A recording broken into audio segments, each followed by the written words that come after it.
Hey YouTube, it's me, Julian. Here's a Porsche 911 GT3 RS. There it is, for the 2019 factory fresh. Back of the car if you want to check that out. Alright, so this thing is the basic version. There is a super treasure hunt version of this car. This, of course, is not it. But for the basic, non-super, still very sweet in the purple paint. Just super dope, actually, in the paint, the purple color. I really like it. In fact, it might be my most favorite Porsche 911 GT3 RS long name version yet, just because I really love that purple on it. The forest metal body, plastic base, very clean and purple. You got the headlights, of course, detailed in there. It's always going to be detailed in there because they don't need tampo. It's just part of the windshield. Got the emblem there. There's the rear. Fortunately, no tail lights, but you do get the oops, bumped the camera. But you do get the Hot Wheels logo and the GT3 RS emblem. So that's still pretty nice.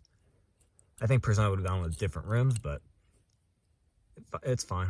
I think most of us aren't a big fan of these, I think fan 5 wheels, but it's all right. And there's the base. All right, so thanks for watching. Please check out my other videos and keep collecting.